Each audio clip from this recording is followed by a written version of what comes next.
አይበለውና አንድ በተረገመች ቀን ያገኛችሁትን ሰው እንዴትም ብላችሁ ካልሳማችሁት ሙሉ ሕይወታችሁ ይመሰቃቀላል ብትባሉ ምን ታደርጋላችሁ? ይህች ልጅ የገጠማት ተመሳሳይ ታሪክ ሲሆን ልጅቷም ልጁን ለመሳም የምታደርገው ጥረት እጅግ አስተማሪና ልብ አንጠልጣይ ስለሆነና እንደምትወዱትም ስለማልጠራጠር ቪዲዮውን ካሁኑ ላይክ ቻናሉን ደግሞ ሰብስክራይብ በማድረግ የእኛም ቤተሰብ መቀላቀል ትችላላችሁ። በቀጥታ ወደ ፊልሙ እንግባ። ይቻማችሁ። ፊልማችን የሚጀምረው አንዲት ወጣት ሴት ባልተለመደ መልኩ ለደንበኞች የሚሄድ ምግብን አናቷ ላይ አስቀምጣ በስልኳ ከአያቷ ጋር መልእክት ስትለዋወጥ፣ በዙሪያ የሚያልፉ ሰዎች ደግሞ የሰርከስ ተወዳዳሪ ናት ብለው በግርምት ሲመለከቷት እያስመለከተን ነው። በተመሳሳይ ሰዓት አንዲት ልጇን በጋሪ ስትገፋ የነበረች እናት ጋሪው በድንገት ከእጇ ማምለጡ ልጇን ለማስቆምና ለማትረፍ ስትሮጥ ስልክ እያወራች የነበረችው ወጣት በእጇ ምልክት ስትሰጥ ጋሪው በድንገት ይቆምና ሕፃኑ ከመኪና አደጋ ይተርፋል።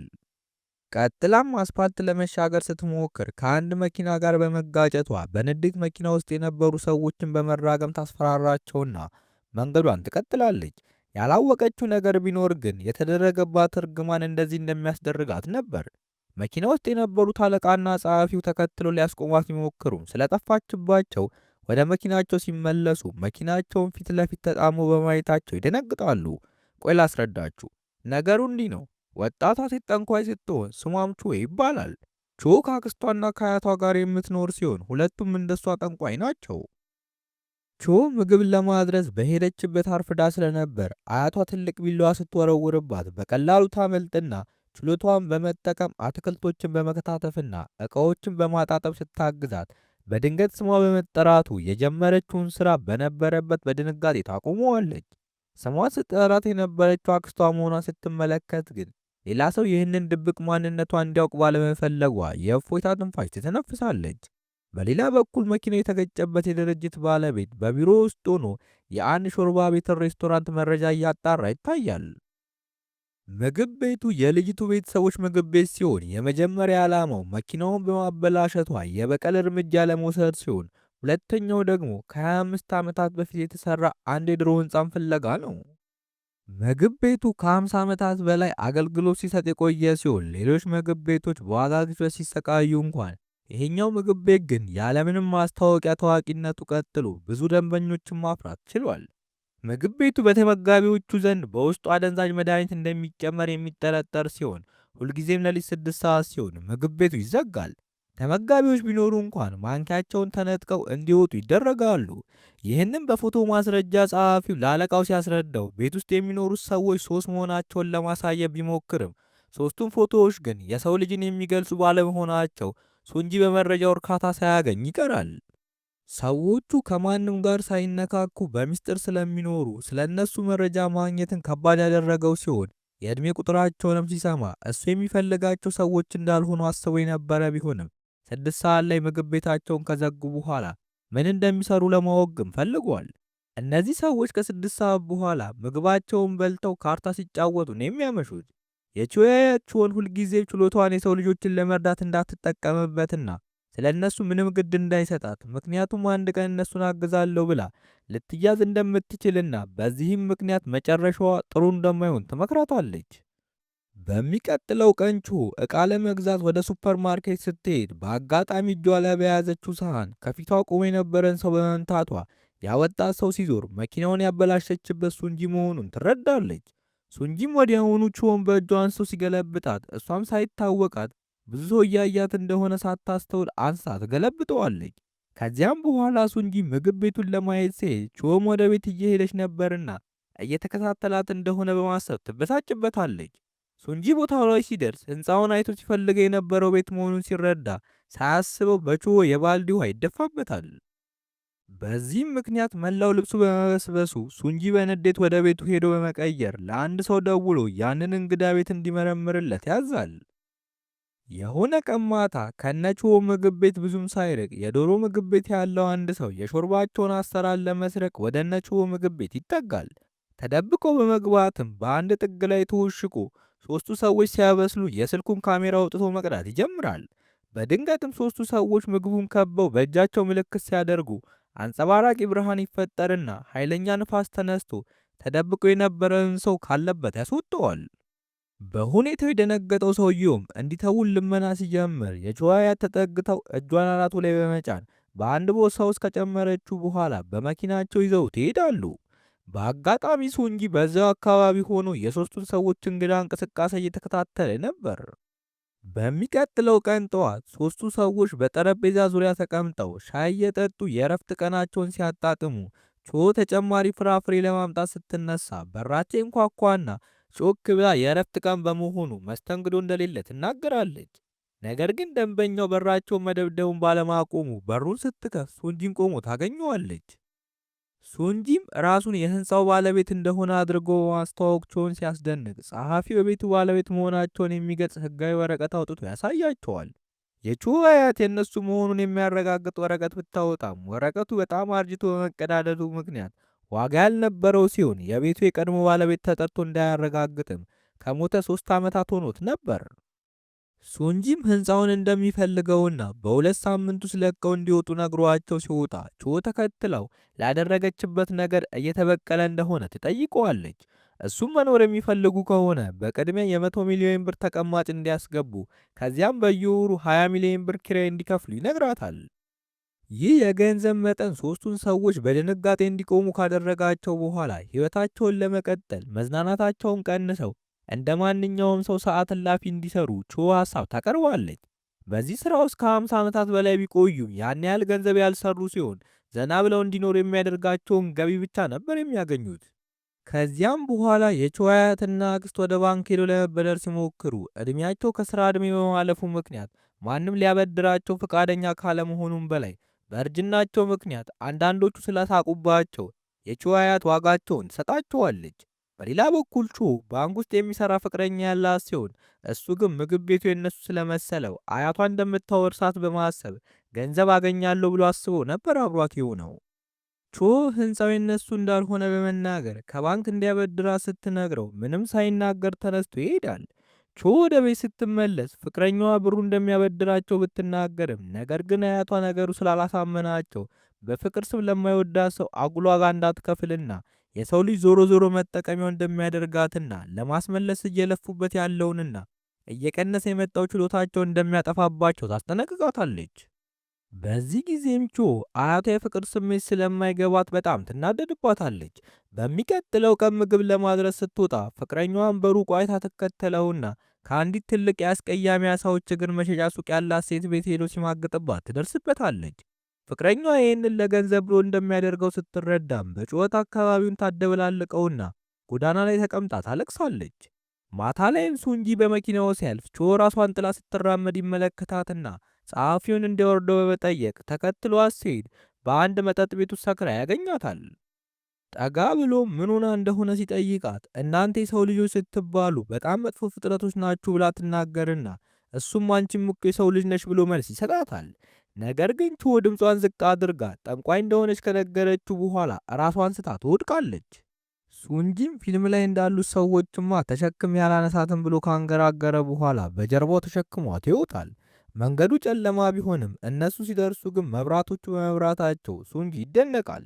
በሚቀጥለው ቀን ጠዋት ቾ እንደነቃች በእጆቿ ምልክት በመስጠት የምትጠጣው ውሃ ወደ እሷ እንዲመጣ ለማድረግ ብትሞክርም ምንም ሳይፈጠር በመቅረቱ ስትደናገጥ ሱንጂ ወዳለችበት ይመጣና ማታ ላደረገችው ነገር በሙሉ ኃላፊነት መውሰድና ዋጋ መክፈል እንዳለባት ይነግራታል። ማታ ላይ ቾ የሱንጂን ጭንቅላት ከመጭመቃዋም በላይ ጫማውን አስወልቃ እግሮቹን በመንከስ ካልሲዎቹን አውልቃ አልሰጥም ብላው ነበር።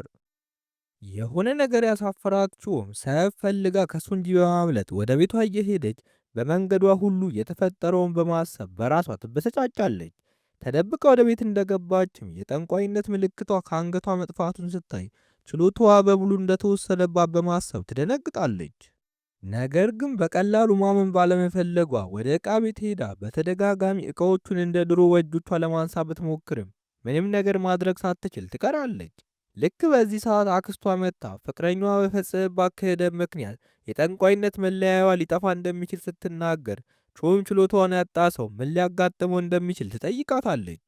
በዚህን ሰዓት አያቷ መጥታ ችሎታውን ያጣ ሰው ከምድር እንደሚወገድ ምንም ነገር ማስታወስ እንዳይችል እንደሚደረግ ማንነቱም ሆነ ምንነቱን እንደማያውቅና ጨለማ ሆኖ የሰይጣን የማያቋርጥ ጩኸት ወዳለበት እንደሚጣል ስታብራራ ቾ በድንጋጤ መንቀጥቀጥ ትጀምራለች። ስሙኝማ ለምንድነው ቆይ ላይክ እና ሰብስክራይብ ማታደርጉት? ይህንን ስራ ሰርቶ እናንተ ጋር ለማድረስ ብዙ ልፋት ይጠይቃልና ልፋታችን ከቶ እንዳይሆን የምታስቡ ከሆነ ላይኳንም ሰብስክራይቧንም ወይ ይበሉን። ማታ ላይም ቹ ቤተሰቦቿ ችሎታዋን ማጣቷ እንዳያውቁባት የሚያደርግ ነገር ፍለጋ ወደ ጠንቋዮቹ የዕቃ ክፍል በመሄድ የሚጠቅም ነገር ካለ መፈለግ ትጀምራለች። በሚቀጥለው ቀንም ምግቡን ለማድረስ ችሎታዋ እንደማትጠቀምና ከዚህ በኋላ እንደ ሰው እንደምትሰራ ለአክስቷ ስትናገር ሁኔታው እንግዳ የሆነባት አክስትየው በነገሩ ትገረማለች። በኋላ ላይም ወደ ሱቁ ስትመለስ ሱንጂ ሌሎች ውሎችን ይዞ በመምጣት የኪራይ ዋጋቸው እንደሚቀንስላቸው፣ ነገር ግን ይህንን የሚያደርገው እሱም ከነሱ ጋር አብሮ የሚኖር ከሆነና ሌሎች ተጨማሪ ነገሮችን ማድረግ ከቻሉ ብቻ እንደሆነ ይናገራል። በዚህ ያልተስማሙት አክስቷና አያቷ ምን ማድረግ እንዳለባቸው ሲወያዩ አክስትየው እንዳለፈው ሰውዬ ጭንቅላቱን በመንካት ሁሉንም ማስታወሻዎቹን አጥፍተው ወደ ሌላ ሀገር እንዲልኩት ሀሳብ ስታቀርብ፣ አያትየው ግን ይህንን ካደረጉ ችግር ውስጥ እንደሚገቡ በመናገር ለጊዜው ሌሎች መፍትሄዎችን ለማምጣት ይወስናሉ። ከዚያም አያትየው የሾርባ ዋጋ ከጨመረች በኋላ ቃል በገባችው መሰረት ራሷን ለጋዜጠኞች ጥያቄዎች መልስ በመስጠት ታዋቂ የመሆኑን ስራ ትጀምራለች። ጋዜጠኞችም የፎቶ ማስረጃዎችን በማውጣት እንዴት እንደዚህ አይነት ችሎታ እንዳላቸው ሲጠይቁ አያትየው ማንም ተራስ የሚያደርገው ነገር እንደሆነ ለማስረዳት በመሞከራቸው ቾ ብዙ የምግብ ትዕዛዞችን ይዛ በከፍታ ጫማ ላይ ሆና ስልኳን እየነካካች ያለችበትን ፎቶ በማውጣታቸው በሁኔታ የተናደደችው አያትየው ሁሉም በተሰበሰቡበት ቾን አባራ መምታት ትጀምራለች። ቆይቶም የቾን ድርጊት አንዲት ተዋናይ ሴት ማድረግ ትችል እንደሆነ ለማየት አናቷ ላይ ምግቡን ሲያደርጉ በስራ ባልደረባ በተደረገባት ተንኮል በገመድ ተደናቅፋ ትወድቃለች። ሁኔታውን ስታይ የነበረችው አያትየውም በድብቅ ልትረዳ ስትሞክር ቾ ታያትና ምንም እንኳን እሷ ላይ ችሎታዋ እንዳትጠቀም ብትጮህም ምንም ነገር ግን ማድረግ ሳትችል ትቀራለች። በመቀጠል ቾ ችሎታዋን ለማስመለስ ወደ አንዲት ሌላ አስፈሪ ጠንቋይ ሱቅ ዕቃ ይዛ ትሄድና ችሎታዋን እንዳጣችና ማስመለስ እንደምትፈልግ ትነግራታለች። ይህንን የሰማችው አስፈሪዋ ጠንቋይም የቾን ጠንቋይ መሆን ስትረዳ አስፈሪ ሳቅ በመሳቋ ሰማዩ ተቋቁሮ መብረቅ መብለጭለጭ ይጀምራል። ከዚያም ምን ይዛላት እንደመጣች ስትጠይቃት ቾ የብር ሳህን አውጥታ ስታሳያት ጠንቋያ በንዴት እንደሱ አይነት ዕቃ እንደማትቀበልና ለሰው ልጆች ትርጉም ያለው እንደ ሰዓት ያለ ነገር እንደምትፈልግ፣ ምንም እንኳን ለሰው ልጆች አንዳንዴ እነሱ ዕቃዎች ጥቅም አልባ ቢሆንም ለእሷ ግን የተለየ ዋጋ እንዳላቸው ስታብራራ የቾ አንገት ላይ ለቾ ከእናቷ የተሰጣትን ሀብል ታየውና እሱን እንደምትፈልግ በመናገር ሁለቱም ሀብሉን ሲይዙ የሰው ልጅ አፍቅራ በመካዷ ምክንያት በእሳት ውስጥ የምትሰቃየው የቾ እናትን ቾ ታያታለች። ሴትየዋም ቾ ችሎታዋን ለማስመለስ 2 ሳምንታት ብቻ እንዳላትና በዚህ ጊዜ ውስጥም ካላስመለሰች በሂደት አስቀያሚና አስፈሪ አሮጊት እንደምትሆን፣ በዚህም ጩኸት ያለበት ቦታ ብቻዋን እንደምትጣል ትነግራታለች። ይህንን የሰማችው ቾ ፍርሃት ሰውነቷን ውርር ያደርገዋል። ጠንቋዩም ይህ ከመሆኑ በፊት ቾ እውነተኛ ፍቅሯን ማግኘት ከቻለች ችሎታዋን መመለስ እንደምትችል በማስረዳት እውነተኛ ፍቅሯን በቀላሉ እንድትለይም የኤልፍ ጆሮዎችን ትሰጣታለች። ቾም ጆሮዎቹን ተቀብላ በመንገድ ላይ ስትሄድ የሚያማምሩ ወንዶች በብዛት ሲያልፉ ትመለከትና ጆሮዎቹን ለማዳመጥ ብታደርጋቸው ምንም ሳይሰማ በመቅረቱ ታዝናለች። በተመሳሳይ ሰዓት ሱንጂነ ቾ ቤት በመግባት መኝታ ቤቱን አስተካክሎ ካሜራ በማስገጠም እንዲደረግለት የሚፈልጋቸውን እንግዳ ትዕዛዞች ሲያዝ የቾ አክስትና አያትም እሱም በፍጹም ወደ ዕቃ ክፍላቸውና ወደ ምግብ ማብሰያቸው ክፍል መግባት እንደማይችል ሲያስጠነቅቁት ሁኔታውን አጠራጣሪ ሆኖ ያገኘዋል። በተመሳሳይ ሰዓት ጂሙክ የተባለ የቀልድ መጽሐፍቶች ጸሐፊ በቤቱ ቁጭ ብሎ ወደ እነ ቾ ቤት ስለተዘዋወረው ሰው ሲያስብ አባቱ ይመጣና ትምህርቱን ለፋሽን ትምህርት ብሎ በመተው ከባድ ጥሉ ሲገቡ እንመለከታለን። የልጁን በአቋም መጽናት የተመለከተው አባትየውም በመጨረሻ የልጁን ህልም እንደሚደግፍ፣ ነገር ግን ስላረጀ ምንም ሊያደርግለት እንደማይችል ሲነግረው ልጁን በአባቱ ሁኔታ ከባድ ሐዘን ይሰማዋል። በሌላ በኩል ሱንጂ ከጸሐፊው ጋር ቆሞ ሲያወራ ቾን ከሰው ለመደበቅ ስትሞክር በሩቁ ያያታል። በመቀጠል የቾ የቀድሞ ፍቅረኛ የባንክ ብድር ሂደቱን ስላስጨረሰ ወረቀቱን ሊያስፈርማት ይዞ የመጣ ሲሆን፣ ነገር ግን ቾ ብድሩን እንደማትፈልገው ስትነግረው የሥራ ሂደቱ ላይ ችግር እንደሚፈጥርበት በመናገር ልትበቀለው ፈልጋ እንደሆነ ይጠይቃታል። ቀጥሎም በቤተሰቦቿ ሀብት ያታለለችው እሷ እንደሆነች አድርጎ ሲወቅሳት፣ በተቃራኒው ቾ በሱ ክህደት ምክንያት ሁሉንም ነገር ብታጣም ለሰጣት ፍቅር እንደምታመሰግነውና ባይዋሻት ጥሩ እንደነበር በመግለጽ አሁንም የተሻለ እንክብካቤ እንዲሰጣት ተስፋ ታደርጋለች። ነገር ግን እሱ አታሏት ወረቀቱን ሊያስፈርማት በመሞከሩ ቾ በፍጹም ፈቃደኛ ሳትሆን ትቀርና ሁለቱ ሲፋጠጡ በድንገት ሱንጂ ወደ እነሱ በመምጣት የቾን የቀድሞ ፍቅረኛ በቦክስ መጥቶ ከጣለው በኋላ ቾን ይዞ ከአካባቢው ይሄዳል። በሁኔታው ምቾት ያልተሰማቸውም በማያገባው ነገር ለምን እንደገባ ስትጠይቀው ሱንጂ የሷን ነገር ግድ እንደማይሰጠውና ከዚህ በፊት ሲሰቃይ ያደረው በዚህ ሰው ምክንያት መሆኑን በመግለጽ ከዚህ በኋላ እሱን የሚያነካካ ነገር ውስጥ እንዳትገባ አስጠንቅቋት ይሄዳል። ምን ማድረግ እንዳለባት ግራ የተጋባችው ቾም ከኋላው ተከትለው ሁለቱም አኩርፈው ወደ ቤት ይገባሉ። ይህንን ያስተዋለችው የቾዋ አክስትም የሱንጂን አብሯቸው ለመኖር መምጣትን አጠራጣሪ ሆኖ ማግኘቷን ለቾዋ ስትናገር አያትየው ብዙ እያሰበች እንደሆነና ሱንጂ አሁን ላይ ቤት መግዛት ስለማይችል ብቻ አብሯቸው እንደሆነ ትነግራታለች። በሌላ በኩል ቾ በመተኛ አልጋዋ ላይ የተገለባበጠች ጆሮዎቹን ስትሞክር በድንገት ድምፅ ሰምታ ብትወጣም በቦታው ከሱንጂ ውጭ ማንም አልነበረም። ሱንጂ የቤተሰቡን የዕቃ ክፍል በር ለመክፈት ሲሞክር በሩ ሳይከፈትለት ይቀርና በድንገት እንደ ትውስታ ሆኖ አንድ በጣም ትልቅ ጥቁር ሰው ሕፃን ልጅ በእጁ ይዞ ይታየውና ይጠፋበታል። በዚህ እንግዳ ነገር ተደናግጦ ምን ሊሆን እንደሚችል እያሰበ ይተኛል። በሚቀጥለው ቀን ጠዋት ቾ ከእንቅልፏ ስትነሳ ፊቷ ላይ አንዳንድ ምልክቶች መውጣታቸውን አስተውላ ራሷን በሜካፕ ማሰማመር ትጀምርና ከሱንጂ ጋር በመኮራረፋቸው ምክንያት በር ላይ ሲገናኙ ሁለቱም ደረጃውን እየተጋፉ ይወርዳሉ። የቾ አያት ጠረጴዛ ሙሉ ቁርስ አብስላ ያዘጋጀች ቢሆንም ለሱንጂ ግን ምንም የሚበላ ነገር እንደሌለ ስትነግረው በሁኔታው ተገርሞ ወጥቶ ይሄዳል። በሌላ በኩል ጄሙክ የአባቱ ሐዘን ልቡን ስለነካ ወደ እናቱ መቃብር ጋር ሄዶ ህልሙን ለመከተል በመወሰኑ የተሰማውን ሐዘን ከገለጸላት በኋላ ወደ መጠጥ ቤት በመሄድ እስኪሰክር ድረስ ይጠጣ ይውላል። ቾ በበኩሏ ጆሮዎቹን አድርጋ ቀኑን ሙሉ በየቦታው እየዞረች እውነተኛ ፍቅሯን ስትፈልግ ብትውልም ምንም ሳታገኝ ቀርታ እግሮቿን እየጎተተች ወደ መሳፈሪያ ባስ ስትሄድ ቀድሟት ባስ ውስጥ የነበረው ጄሙክ እሷ አጠገብ ቦታ እንዳለ በመናገር ይጠራታል። ቾም በእሽታ አጠገቡ ሄዳ ስትቀመጥ ቤታቸው የገባው አዲስ ሰው ማን እንደሆነ ጠይቆ አሁኑን እንድታባረረው ይነግራትና ቾ መልስ ለመስጠት ስትዘጋጅ ወዲያውኑ እንቅልፍ እንደወሰደው በማየቷ ጄሙክ እንደሰከረ ትረዳለች። በዚህ ጊዜም ቆንጅዬ ፊቱን በዝምታ በመመልከት ስታደንቅ በድንገት ጄሙክ ፊቱን ወደ እሷ አዙሮ ትከሻዋ ላይ እንቅልፉን ይለጥጣል። በዚህም ምክንያት ቾ ከባስ ሲወርዱ ጄሙክን ተሸክማ ወደ ቤቱ ሳደርሰውና ነቅቶ በህይወት ጉዳይ መናደዱ ማውራት ሲጀምር ቾ አውቆ እንድትሸከመው እንዳደረጋትና ራሱን እንዳልሳተ በመረዳቷ ትናደድበታለች። በመቀጠል ግን ጄሙክ ህልሙን መከተል ወይስ የልጅነት ግዴታውን መወጣት እንዳለበት እንደማያውቅ ሲናገር ቾ ህልሙ እንዲከተል ትመክረዋለች። በድንገትም መሃላቸው የፍቅር አየር ሲንዣበብ ጄሙክ የቾን ጆሮዎች በማንሳት የሚበላ ነገር ከሆነ ብሎ ወደ አፉ መክተት ሲጀምር ቾ ልታስቆመው የሞከሯ ትግል ይጀምሩና እላዩ ላይ ተኝታ ባለችበት ቅጽበት ሱንጂ በማስታወቂያ ጉዳይ ጄሙክን ሊያናገረው መጥቶ ባየው ነገር በመደንገጡ ቦርሳውን ጥሎ ስለረበሻቸው ይቅርታ ጠይቆ ከፊታቸው ዞር ይላል። ቾም ተነስታ ስትወጣ ምን አይነት ባለጌ ብትሆን ነው ለሌላ ሰው ስሜት ግድ ሳይሰጣት ገና ከግንኙነት መውጣቷ እንዳለ ሆኖ ከሌላ ሰው ጋር የደስተኝነት ጊዜ ማሳለፏን በማንሳት ይሰድባታል። በዚህ ጊዜም ቾ የወዳት እንደሆነ ካልሆነ ደግሞ ምንም እንደማያገባው ሰበብ እየፈለገ የሚጣላት ከሷ ፍቅር ቢኖርበት እንደሆነ በመናገር ቀጥላ የሚፈልግ ራሱ የምትመርጠው አይነት ሰው እንዳልሆነ ትነግረዋለች። ሱንጂ በንግግሯ ምክንያት ተበሳጭቶ ቾን በመከተል እሷም እሱ የሚመርጣት አይነት ሰው እንዳልሆነች ጮክ ብሎ ይነግራታል።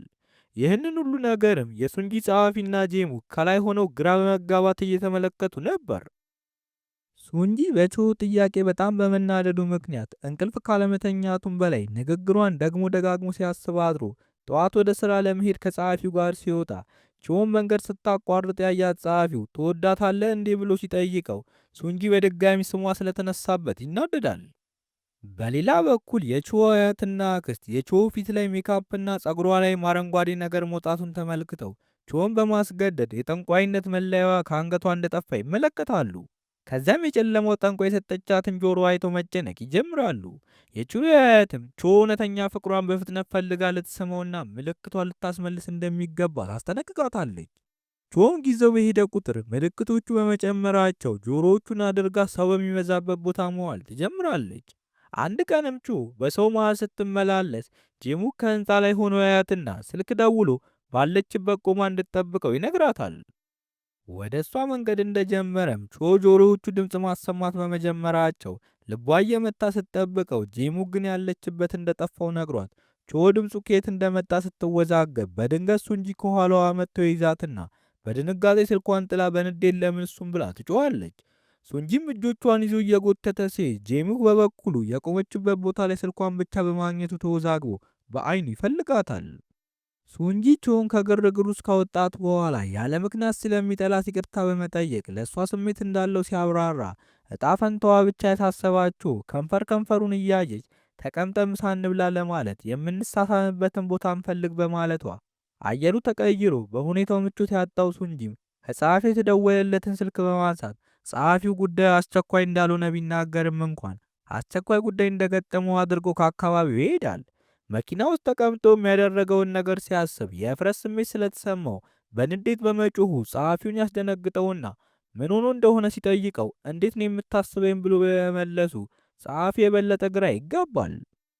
በሌላ በኩል ቾ በድርጊቷ ተበሳጭታ በውሃ ፋንታ የአሳ ዘይት ከጠጣች በኋላ ያጋጠማትን በሙሉ ለቤተሰቦቿ ስታስረዳ እጣ ፈንታዋ ሱንጂ በመሆኑ ደስ ብሏቸው እንዴት እንደምትስመው እቅድ ማውጣት ይጀምራሉ። ቾ ግን ከሱንጂ ጋር ያላት ግንኙነት ጥሩ እንዳልነበርና ተጣልተው እንደሰደበችው ስትናገር አያቷ በድርጊቷ ተቆጥታ ራሷን እንድታስተካክል ትነግራታለች። ልክ በዚህ ሰዓትም ጄሙክ የቾን ስልክ ይዞ በመምጣት እንዳያ ተጠምጥሞ ያቅፋትና የተጠለፈች መስሎት እንደደነገጠ ይነግራታል። ቾም ተጠልፋ ቢሆን ምን ሊፈጠር እንደሚችል ስትጠይቀው የፍቅር ስሜቱን ለመግለጽ የፈራው ጄሙክ አንቺ ከተጠለፍሽ ማን ሾርባ ያመጣልኛል በማለት ቀልዶ ይሰናበታታል።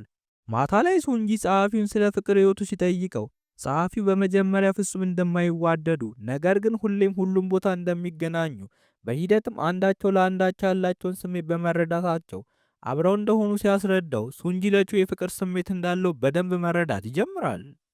በሌላ በኩል ቾ እና ቤተሰቦቿ ለቾ እና ለሱንጂ የፍቅር ራት አዘጋጅተው ሱንጂን መጠበቅ ይጀምራሉ። ሱንጂን በጣም አምሽቶ የመጣ ሲሆን በዚህ ጊዜ ማክስትየውና አያትየው ምክንያት ፈጥረው በመስተናበት አብረው ራት እንዲበሉ ያደርጓቸዋል።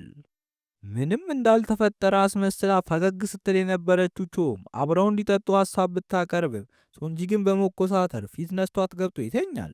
በሚቀጥለው ቀን ጠዋት ሱንጂ ወደ ስራ ለመሄድ ሲዘጋጅ በበሩ ስር የ50ኛ ዓመት ጥሪ ወረቀት ተመልክቶ ብዙም ግድ ሳይሰጠው ቆሻሻ መጣያ ላይ ጥሎ ሲሄድ ቢሮ ከጀሚ ጋር የማስታወቂያ ስራ ስለነበረባቸው ሁለቱን ለረጅም ጊዜ ጠላት ይተያዩና ሱንጂ ጄሙክ ጃኬት ውስጥ የጥሪ ወረቀቱን በማየቱ ሁሉንም ስራውን ጥሎ ራሱን ወደ ራቱ ለመሄድ ያዘጋጃል። የቾ ቤተሰቦች ቾ ሱንጂን የምትስምበት ሁኔታ ለማፋጠን በማሰብ የ50ኛ ዓመት የምግብ ቤት ክብረ በዓላቸውን ከጥቂት ሰዎች ጋር ለማክበር ዝግጅት አዘጋጅተው ነበር። በኋላ ላይ ጂሙክ ወደ ራሱ ዘንጦ ሲመጣ የተመለከተው ሱንጂ የቅናት ስሜት ሲሰማው ቾ እጅግ ተውባ ወደ እነሱ በመምጣቷ የሁለቱም ቀልብ ወደ እሷ ይሳባል። በመቀጠልም በተሳካ ሁኔታ የእራት ፕሮግራሙ ሲካሄድ ጄሙክ ቾን ሲንከባከብ ሱንጂ በቅናት ስሜት ይቃጠላል። እራቱም እንዳበቃ ቤተሰቡ ጨዋታ እንዳዘጋጀና አሸናፊ ሰውም አጓጊ ሽልማት እንደሚያገኝ ሲናገሩ ሱንጂ ፈቃደኛ ሳይሆን ይቀርና ጸሐፊው ግን ሽልማቱ ለሰርግ ዝግጅቱ እንደሚያስፈልገው በማብራራት መጫወት እንዳለበት ያሳምነዋል። እንደሚጠበቀውም ቾ እና ሱንጂ አንድ ቡድን ሲሆኑ ጸሐፊውና ጄሚንግ አንድ ላይ የቾ አያትና አክስት ደግሞ አንድ ላይ ይመደባሉ። የመጀመሪያው ዙር ጨዋታ ቾፕስቲክ በአፍ በመያዝ አንዱ የሌላው ላይ ማስገባት ሲሆን ቾ እና ሱንጂ ተመሳስጠው ሲተያዩ በድንገት ጸሐፊው በመጮሁ ውድድሩን ሲያቆሙ ሽልማቱን እንዳይበላው በማሰብ የቾ አያትና አክስት አጭር ቾፕስቲክ በመጠቀም አሸናፊ ይሆናሉ። ሁለተኛው ጨዋታ አነስተኛ ጋዜጣ ተነጥፎ ሁለቱ ሰዎች ቦታውን አብቃቅተው እንዲቆሙና ቀድሞ የተሸነፈ ሌላኛው እንዲስመው ሲሆን ቾ ለመሸነፍ ሱንጂ ላይ ማጂክ ለመጠቀም ብትሞክርም ጄሙክ ቾ ሌላ ሰው ስትስም ማየት ባለመፈለጉ ያልተመቸው በመምሰል እንዲሸነፉ ያደርግና ጸሐፊው ይናደድበታል። በዚህኛው ዙሩም የቾ አያትና አክስት ጸንተው በመቆም ጨዋታውን ያሸንፋሉ። በመጨረሻም የመጨረሻው ዙር ላይ ደርሱና ሶስቱ ጠንቋዮች እድላቸውን ለመጠቀም በማሰብ ሶስት በቢራ የተሞሉ ብርጭቆዎችን አቀርበው በፍጥነት ጠጥቶ የጨረሰ ሰው አሸናፊ እንደሚሆን በመናገር የቾ አያት የሱንጂ መጠጥ ላይ ቾን እንዲስም የሚያደርግ ማጂክ ታደርጋለች። ነገር ግን ጸሐፊው የሱንጂ የቢራ መጠን ያነሰ መስሎ ስለተሰማው ከመንገብገቡ የተነሳ ሁሉንም ገፈታትሮ ሊጠጣው ሲያነሳ ሊያስቆሙት ቢሞክሩም ሳይችሉ ቀርተው እቅዳቸውን ያበላሻል። ሰክሮም ሱንጂን እንደሚወደው እየተናገረ በድጋፍ ወደ ቤቱ ይሄዳል። ሁሉም ካለፈ በኋላ ማታ ላይ የቾ ቤተሰቦች ተሰባስበው እቅዳቸው አለመሳካቱ አዝነው ሱንጂ ቾ እንደማይፈልጋት ሲያስቡ፣ በተቃራኒ ሱንጂ ደግሞ ከቾ ጋር ያሳለፋቸውን እያንዳንዱን ጊዜ በማሰብ አልጋው ላይ ሲገላበጥ እንመለከታለን። ሌሊት ላይም ከመኝታው ተነስቶ ሲወጣ ተደናቅፎ ወደ መሬት ወድቆ በመመታቱ ድምፁን የሰሙት የቾ ቤተሰቦች ወጥተው ሲመለከቱት ራሱን ስቶ ያገኙታል። የቾ አያትም አክስትየው መድኃኒት እንድታመጣ ያዘዘቻት ሲሆን ወዲያውኑም አጋጣሚውን ቾ እንድትስመው መጠቀም እንዳለባቸው ተነጋግረው ቾ ልትስመው ዝቅ ስትል ሱንጂ በድንገት በመንቃቱ በአፏ አየር ልትሰጠው እንደነበር ተናግራ ታስቀይሳለች። ሱንጂም ለመነሳት ሲሞክር እግሩ በመሰበሩ ሳይችል ይቀርና በድንገት ተመሳሳይ የሆነ የቤዝቦል መጫወቻ አይቶ ሲወዛገብ ፊልም ወደ ሱንጂ እናት ይወስደንና ከ20 ዓመታት በፊት ሱንጂ ለቀናት ተጠልፎ ተወስዶ በሰላም ቢያገኙትም ሱንጂ በእነዚያ ቀናት ምን እንደተፈጠረና የት እንደነበር የሚያስታውሰው ነገር አልነበረም። በኋላም ሌሊት እንግዳ ነገሮችን እያየ መቃዠት በመጀመሩ የሱንጂ እናት ወደ አእምሮ ሐኪም ጋር ሁሉ ወስደው ነበር። የሱንጂ እናት ሱንጂ በልጅነት የተፈጠረበትን ነገር ለማስታወስ ብሎ በምግብ ቤት ውስጥ መኖሩን ስትሰማ እጅግ በጣም ተናዳ የነበረ ሲሆን የእግሩን መሰበር ስትመለከት ደግሞ የበለጠ በመበሳጨት ሱንጂ ሁሉንም ነገር ትቶ ወደ ቤት እንዲመለስ ትነግረዋለች። ሱንጂም በቅርቡ እንደሚመለስና ሁሉም ነገር ጥሩ እንደሆነ ያሳምናትና ስትወጣ እነቾን ተመልክታ የቤት ውስጥ አጋዥ ስለመሰሏት ለጸሐፊው ለልጇ ቆንጆና ወጣት ሰራተኞች እንዲተካ በመናገሯ እነቾ ይናደዱባታል። ከዚያም የቾ አያት በሱንጂ መሰበር ምክንያት ብዙ ሰው ቤታቸው እንደሚመላለስ ይህም ማንነታቸውን ሊያጋልጥባቸው እንደሚችል በመግለጽ ሱንጂ ቾን ከሳማት በኋላ መንገድ ፈልገው ሊያስወጡት እንደሚገባ ስትናገር ቾ የቤቱ ባለቤት እኮ እሱ ነው በማለት ለመቃወም ስትሞክር ከሰው ልጅ ጋር ፍቅር አያስፈልግም በማለት አያትየው ሐሳቧን ይቆርጡባታል። በመቀጠል ቾ ሾርባ ይዛ ወደ ሱንጂ ክፍል ስትገባ ተኝቶ በማየቷ አጋጣሚውን ተጠቅማ ልትስመው ስትሞክር ሱንጂ ነቃና ገልጧት ለመሳም ቀላል ስለሆነች ብቻ እንደማይስማት መሳሳም የፍቅር መጀመሪያ ስለሆነ ከማንም ጋር ዝም ብሎ እንደማያደርገው ሲነግራት ቾ በፍጥነት መሳም ስለማይችል ምክንያት እንደሚፈጥር በመናገር አብሽቃው ከመኝታ ቤቱ ትወጣለች። ሱንጂም በቾ ንግግር ሲበሳጭ ቾ በበኩሏ ራሷን በዚህ ልክ በማቅለሏ በራሷ ትበሳጫለች። ቀጥላም ሾርባ ለማድረስ ጄሙክ ጋር ትሄድና አንዲት ሴት አንድ ወንድ እንደወደዳት እንዴት ማወቅ እንደምትችል ትጠይቀዋለች። እሱም የራሱን ምሳሌ በማንሳት ያቺ ሴት ምንም ብታደርግ እንኳን የሚወዳት ወንድ ሁሌ ወደ እሷ እንደሚሳብ ሲነግራት ቾ ጄሙክ ለእሷ ስላለው ስሜት እያወራ እንደሆነ ባለመረዳት ሱንጂ ሁሌም የሚያሳያትን ቀዝቃዛ ፊት በማሰብ በፍጹም እንደማይወዳት አድርጋ በማሰብ ተነስታ ትሄዳለች። በመንገዷም ጨለማ ቦታ ለረጅም ጊዜ መኖር ምን ያህል አስቀያሚ እንደሆነ ታስብና ሱንጂን መሳም የቱንም ያህል ከባድ ቢሆንም እንደምንም ብላ ለማሳካት በማሰብ በድጋሚ ለመሞከር ትወስናለች። በሌላ በኩል ማታ ላይ ሱንጂ የወደቀ ቀን ማታ ላይ ያየውን የቤዝቦል መጫወቻ ፍለጋ በጨለማው ሲሄድ የቾ አክስት ለመኝታ ስትዘጋጅ ፊቷ ላይ ባደረገችው ማስክ በድንገት ስትመጣበት ደንግጦ በድጋሚ በመውደቁ ያገገመው እግሩ ይታመምበታል። ጠዋት ላይም ጸሐፊው የቢሮ ስራዎችን ይዞለት በመምጣት ሲያብራራለት ከቆየ በኋላ በጥናቱ መሰረት ስለ ምግብ ቤቱ አዲስ መረጃ እንዳለው በመግለጽ ምግብ ቤቱ ላለፉት 50 ዓመታት ከእረፍት ቀናት ውጪ ሳይዘጋ የተለመደ አሰራሩን ተከትሎ የቆየ ቢሆንም ከ25 ዓመታት በፊት በተፈጠረ አንድ ነገር ምክንያት ግን ተዘግቶ እንደነበር ይነግረዋል። የዛን ቀን ከባድ ዝናብ እንደነበር ሱንጂን ከአደጋ ያስጣለው ሰውዬ እስካሁን ሆስፒታል እንዳለ አደጋውም እዚሁ ምግብ ቤት አካባቢ እንደተፈጠረ ሲያብራራ የእነዚህን እንግዳ ነገሮች መገጣጠም ሱንጂ ሲያገናዝብ ጸሐፊው ቀጥሎ ምግብ ቤቱ ተራ ምግብ ቤት እንዳልሆነና በየጊዜው ከሚጠፉት ሰዎች ጋር ግንኙነት ሊኖረው እንደሚችልና ምናልባትም የሰው ልጆች ሽያጭ የሚከናወንበት ቦታ እንደሆነ ሲያብራራ የቾ አያት መድኃኒትና ሾርባ ይዛ በሩን በመክፈቷ በድንጋጤ አልጋው ላይ ያሉት ማስረጃዎች እንዳታይባቸው ሱንጂ ላይ ዘለው በመቀመጥ ይሸፍነዋል። ቀጥሎም የቾ አያት የሱንጂ እግር ላይ ባህላዊ መድኃኒት ለማድረግ ስትሞክር ጸሐፊው ምንም እንዳታደርግበት መለፍለፍ ሲጀምር ሱንጂ ክፍሉን ለቆ እንዲሄድ ይጠይቀዋል። ጸሐፊውን ከመውጣቱ በፊት ባለፈው ጊዜ ጨዋታ ሲጫወቱ ያሸነፈውን ቴሌቪዥን ለምን እንዳልሰጡት ሲናገር የቾ ቤተሰቦች እየተበሳጩ ሽልማቱን ሰጥተውት ይሸኙታል። ማታ ላይ ራት ሲቀራርብ የቾ አያት ቾ ምግቡን ይዛ ወደ ሱንጂ ክፍል በመሄድ አጋጣሚውን እንድትጠቀም ስትነግራት ሱንጂ በድንገት በመምጣቱ ሁሉም በጠረጴዛው ዙሪያ ተሰብስበው መመገብ ይጀምራሉ። በመሃልም የሱንጂ ስልክ ሲጠራ ቾ እንደምታመጣለት በመናገር ወደ ክፍሉ ስትገባ ስለ ምግብ ቤታቸው የፎቶ መረጃ የያዘውን ወረቀት ታየውና ሱንጂን መጠራጠር ትጀምራለች።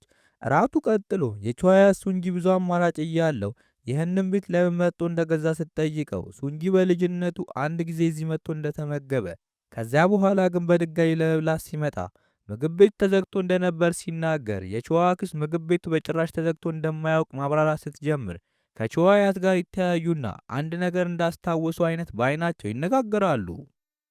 አያትየውም በጎርፉ ምክንያት አንድ ጊዜ ከሁሉም ሱቆች ጋር ተዘግቶ እንደነበር ከረጅም ጊዜ በፊት ስለነበርም እንደረሳችው ስታብራራ በሁለቱ ፊት ላይ መደናገጥን ያየው ሱንጂ ሁኔታውን የበለጠ አጠራጣሪ ሆኖ ያገኘዋል።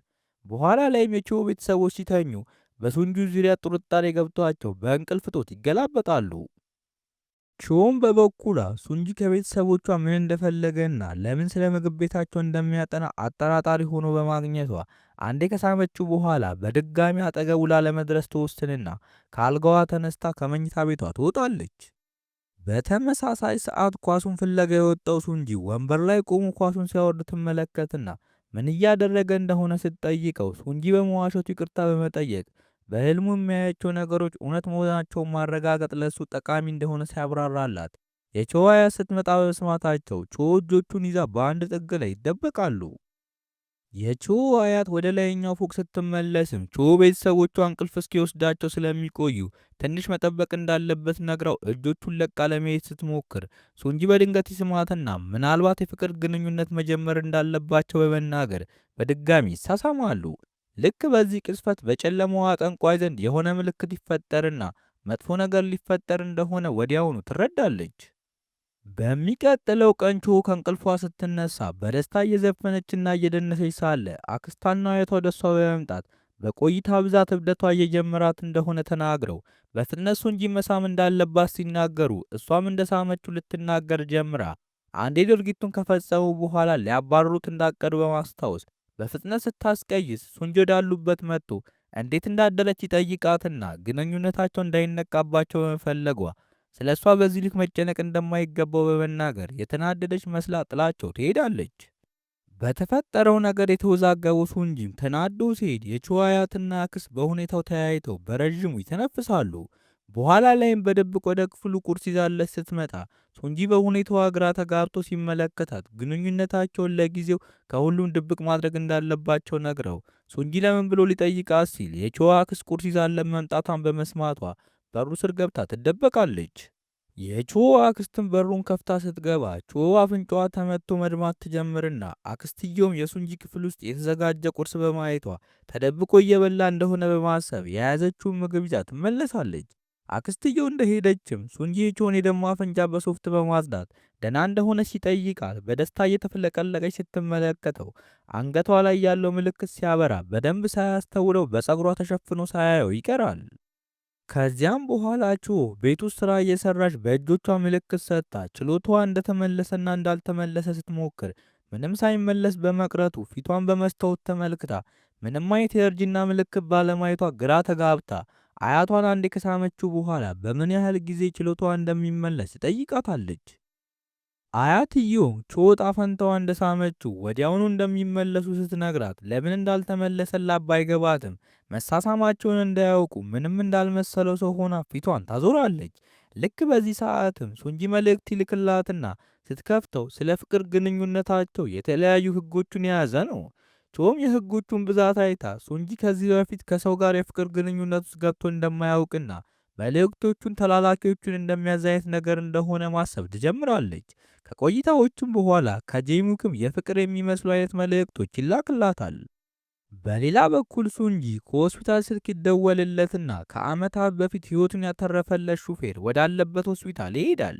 ሰውየው ብቸኛው የዛን ቀን የተፈጠረውን ነገር የሚያውቅ ሰው ሲሆን ለ25 ዓመታት ኮማ ውስጥ ገብቶ እንደተኛ ነበር። በተመሳሳይ ሰዓት የቾ ቤተሰቦች የቾ የጊዜ ገደብ እያለቀ በመሆኑ ጠንካራ ማጂክ በመጠቀም ሻይ አዘጋጅተውለት ሲጠብቁት ቾ በአይኗ ምልክት ብትሰጠው ምንም ስላልገባው ብቻቸውን እንዲያወሩ ወደ ክፍሉ ይጠራትና ያመሸው ስብሰባ ይዞት ስለሆነ በመናገር ይቅርታ ጠይቆ ስለላከላት ህግ ምን እንደምታስብ ይጠይቃታል።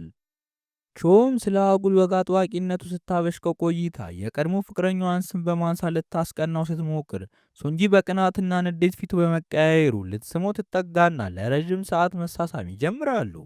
ይህንን ትዕይንት በር ላይ ሆኖ በድብቅ ሲመለከቱ የነበሩት የቾ ቤተሰቦችም ድምፃቸውን አጥፍተው በሩን በቀስታ በመዝጋት ከአካባቢው ይሄዳሉ። በዚህ ጊዜም ቾ ምናልባት በአሁኑ ዙር ችሎታዋ ሊመለስ እንደሚችል ታስባለች። በሚቀጥለው ቀን ጠዋትም ለጂዮሚክ ሾርባ ልታደርስለት ስትሄድ በቅርቡ ችሎታዋ እንደሚመለስ በማሰብ እየተደሰተች እያለ ከሱንጂ ስለ ዴታቸው የሚገልጽ መልእክት ገብቶላት ስታነብ ፀሐይዋ በጣም ማንጸባረቋ ይሰማትና ከሌላው ጊዜ በላይ ፀሐይዋ እንደበረታች በማሰብ ጄሙክ ቤት ስትደርስ ራሷን ስታ ትወድቃለች። በሁኔታው የደነገጠው ጄሙክም ምን ማድረግ እንዳለበት ባለማወቁ መተንፈስ ላቆመችው ቾ በአፏ አየር ይሰጣትና ወደ ሆስፒታል ይወስዳታል። በዚህም ለዶክተሯ በድንገት ራሷን ስታ እንደወደቀች ሲያብራራ ዶክተሯ ሁሉም ነገር ሰላም እንደሆነና ማንኛውም ሰው ሊያጋጥመው የሚችል ነገር እንደሆነ ነግራው አብረው ይወጣሉ። ልክ በዚህ ሰዓትም ቾ ሰውነቷ ላይ የነበረው ምልክት ሙሉ በሙሉ በማብራት የሆስፒታሉ መብራት እንዲጠፋና እንዲበራ ካደረገው በኋላ ጂሙክ ሲመለስ ቾን እጅግ ደህና ሆናና በጣም ወጣት ልጅ ሆና በማግኘቱ ይደነግጣል። በሌላ በኩል ሱንጂ በቀጠሯቸው መሰረት በአንድ ምግብ ቤት ተቀምጦ ቾን ቢጠብቃትም ልትመጣ ባለመቻሏ ወደ ስልኳ ደጋግሞ ቢደውልም ራሷን ስትስት በጄሙክ ቤት ስልኳ ስለወደቀ የሚያነሳለት ሰው አልነበረም። እዚህ ጋርም ፊልም ወደ እነ ቾ ተመልሶ ጄሙክ ቾ ለሌላ ጊዜ እንደዚህ እንዳታስደነግጠው ራሷን መጠበቅ እንዳለባትና ፈርቶ እንደነበር በመናገር ለእሷ ያለውን የፍቅር ስሜት ገልጾ ተማሪ እያሉ በሌሎች ተማሪዎች ጥቃት ሲደርስበት እንደምትከላከልለት ያስታውሳትና ለፍቅሩ ምላሽ ጊዜ ወስዳ እንድታስብበትና እንደሚጠብቃት ይነግራታል። ከዚህ በኋላም ሁለቱ ሰፈራቸው ሲደርሱ ያለፈ ነገር በማንሳት እየተሯሯጡ ሲላፉ መኪና ውስጥ ተቀምጦ ሁኔታቸውን ሲመለከት የነበረው ሱንጂ በንዴት ወደ ቾ በመምጣት ወደ እሱ እንድትመጣ በቁጣ ሲያዛት ጄሙክ ቾን ሲያናግር ንግግሩን ማስተካከል እንዳለበትና እንደፈለገ ሊያዛት እንደማይችል ይናገረዋል።